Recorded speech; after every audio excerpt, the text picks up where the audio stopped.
I had spent a staggering $200,000 on Kenny, who hadn't even bothered to attend my mother's funeral, and suddenly he had unexpectedly flown abroad. The burning question lingered. What on earth did he do with such a substantial sum?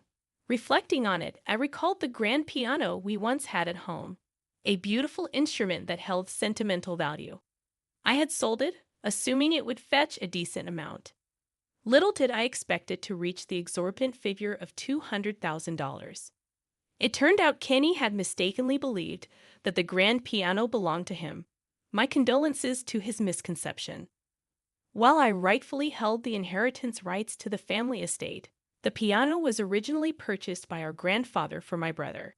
He, a piano teacher, had left it at our family home due to its size, and his strong sense of ownership would undoubtedly be offended by its unauthorized sale. When I informed Kenny about the mistake and the need to compensate my brother, he promptly hung up. My name is Rachel Schneider, a 45-year-old office worker from a distinguished lineage dating back to colonial times. Despite my desire for independence, family responsibilities forced me into a quest for a spouse to continue our family name. Kenny, 10 years my junior, unexpectedly became that person at a singles mixer. His shy and reserved demeanor promised a balance to my assertive family dynamics. As our relationship developed, I had to disclose the challenging situation with my bedridden mother, requiring care from me and my sister-in-law, Catherine. Despite the circumstances, Kenny gladly accepted and even proposed, expressing his willingness to assist with caregiving. His kindness initially touched me deeply, especially considering Kenny's role as a daycare teacher. However, a few months into our marriage, he expressed a sudden desire to quit his job. When I inquired about the reason, he wore a remorseful look and explained, "Sorry, Rachel, the parents at my daycare are just too demanding, and there's a lot of complaining. I just can't handle it anymore." Despite wanting to encourage him, his timid demeanor and his current role in helping with my mother's care left me speechless.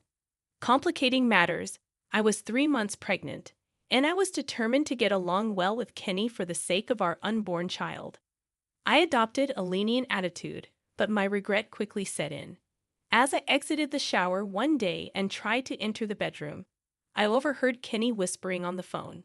Shocked by the content of his call, I learned that he had managed to deceive me. He had been unemployed for 2 years, and he had misled me about quitting his job. It was evident from his conversation that he saw marrying into my wealthy family as hitting the jackpot due to our financial status. Feeling deceived and betrayed, I wanted to confront him immediately, but the thought of the baby held me back. I had lost confidence in our future. Today, my sister-in-law, Catherine, would be taking care of my mom until 5 p.m., after which I would take over. As I contemplated whether to confide in someone about Kenny, Catherine noticed my troubled expression and approached me. "Rachel, you look down. If something's troubling you, please share it with me," she offered with concern. Catherine, being the kind person she is, had taken care of her own mother for years, and now she was genuinely good at looking after mine. Feeling the need to confide in someone, I opened up to her about Kenny. She listened attentively, reassuring me, "It's good you talked. Keeping this to yourself could have been harmful to your unborn child." Expressing her understanding, Catherine continued, "No worries. Talking doesn't necessarily solve everything, but it surely lightens the load." Despite the difficult situation, she appeared genuinely concerned, almost as if it was her own problem. Unexpectedly, the doorbell rang, and Kenny entered without waiting for a response. Both Catherine and I were taken aback, but Kenny acted as if nothing was amiss, offering to help with my mom's care. He put on the act of a gentleman, saying, "Rachel, I'm going to help with your mom's care from today. You're not in the safe period yet, so I don't want you straining yourself." Feigning compliance, I agreed, and Kenny continued, "Okay, let me show you how to care for her." However, Catherine intervened, stating firmly, "No, I'll learn from Catherine. You just rest at home." Catherine explained that my brother would be coming home early, rendering her help unnecessary. Upon hearing this, Catherine looked at me, shaking her head, suggesting that she might confront Kenny and get the full story out of him once she was gone. Deciding to leave it to her, I pretended to depart but remained nearby, unable to shake off my worry. As Catherine attempted to engage Kenny in conversation, he took the initiative, asking, "I've been meaning to ask, why are you taking care of your mother-in-law in this house?" He used the same tone he had on the phone. Catherine explained the situation, but Kenny's response was shocking. He began to say horrible things to Catherine, accusing her of ulterior motives and suggesting that she might be upset for not getting a piece of the family's wealth. Angered by Kenny's harsh words, I struggled to contain my emotions and wanted to leave the room. As I was on the verge of intervening, Catherine, noticing me, signaled with her eyes not to. Reluctantly, I stayed quiet and observed the unfolding scene. Kenny, clearly agitated, accused Catherine of hitting a nerve and demanded that she leave immediately, emphasizing that the family's wealth belonged solely to him and his wife. Catherine, sensing the futility of further discussion, decided to exit the situation. I discreetly stepped outside, pondering how I could later apologize to her for the distress Kenny had caused. Kenny took charge of Mom's care, insisting that I should not be involved. He briefly explained the basics of caregiving, but his negligent approach had tragic consequences, and our mother passed away under his care. The funeral took place at a church where generations of our family had been buried. However, from the day of Mom's passing, Kenny mysteriously disappeared. Despite my attempts to locate him, funeral preparations and other arrangements kept me occupied. Relatives and neighbors were puzzled by Kenny's absence. Catherine, visibly distraught, cried in front of the altar, apologizing for entrusting Kenny with the caregiving duties. I approached her, attempting to console her and shifting the blame away from her. Catherine, burdened with guilt, insisted that it wasn't my fault, but she expressed frustration at Kenny's disappearance just as Mom passed away. We both questioned Kenny's behavior, noting that he often left the house even when he was supposed to be caring for Mom. Neighbors mentioned frequent absences, making it appear as though he wasn't caregiving at all. Additionally, there were reports of a large truck visiting the house, but with the funeral underway, I refrained from bringing up these details. Days passed after the funeral, and Kenny still hadn't returned. Then, I received a call from him on my phone. His carefree voice came through, casually revealing that he was at a luxury hotel in Europe, the kind he had seen on a travel show. Enraged, I confronted him about skipping Mom's funeral, only to receive an unexpected revelation. He had sold the family's grand piano for $200,000 and was using that money to travel around Europe. The grand piano, which my mother had referred to as a family heirloom, indeed held a substantial value of around $200,000. Unbelievably, Kenny had sold it and indulged in luxurious hotels, swiftly depleting all the money. This revelation stunned me. I never anticipated such a selfish act from him, especially when he was supposed to be taking care of my mother. Despite the tight security at our family home, the truck that had visited must have transported the piano. Expressing my concerns, I confronted Kenny about his selfish actions. His nonchalant response, stating that he would become a stay-at-home dad due to my job, left me flabbergasted. It seemed he was intent on leeching off me, and the realization that he mistakenly believed the grand piano belonged to me added another layer to the situation. In response to his puzzled reaction, I explained the piano's history, clarifying that it belonged to my brother, who had received it from our grandfather. Kenny showed little remorse, asking if an apology to my brother would suffice.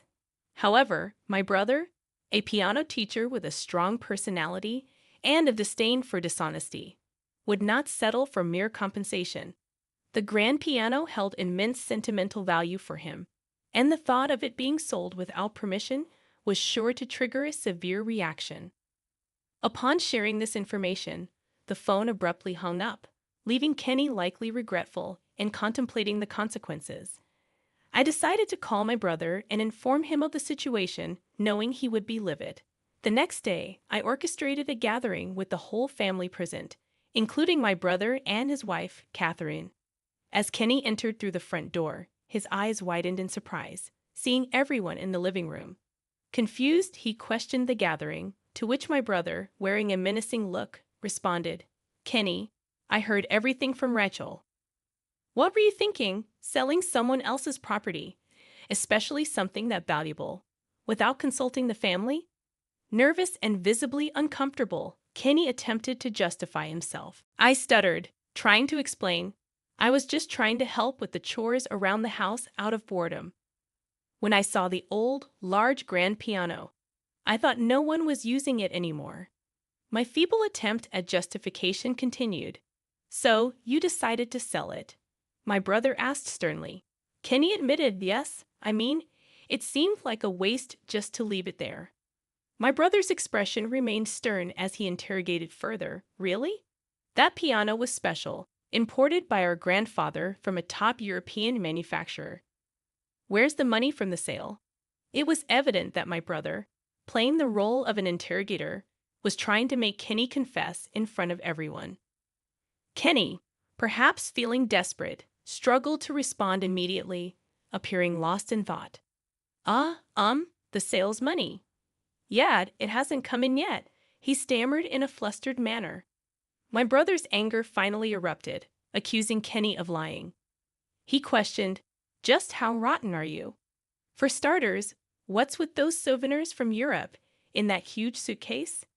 Kenny, seemingly struck by the accusation, closed his eyes and shrunk back, admitting, "I'm sorry. I used up all the money." The revelation left everyone in shock.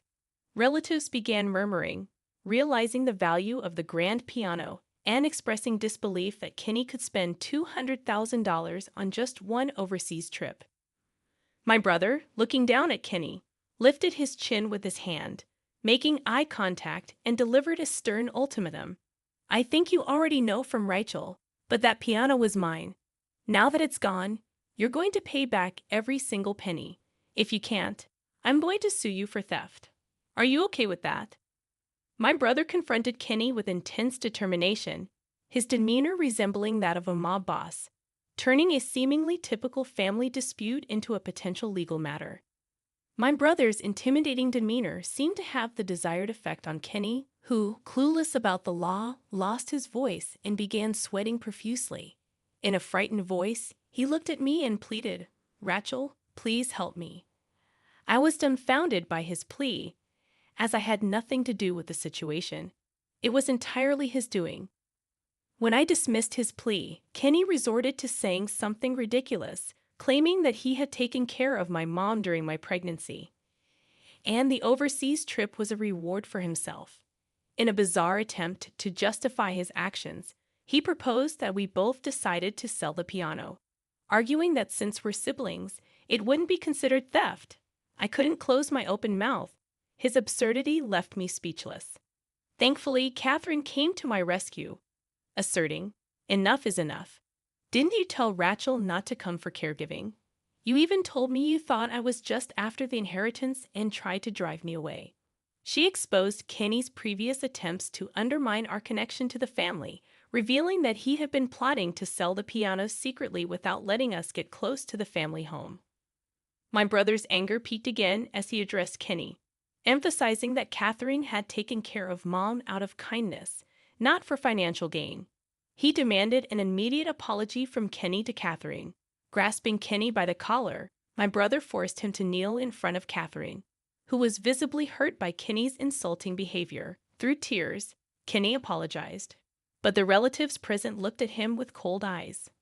One relative shouted at Kenny to pay back the money from the piano sale as soon as possible to avoid tarnishing the Schneider family name.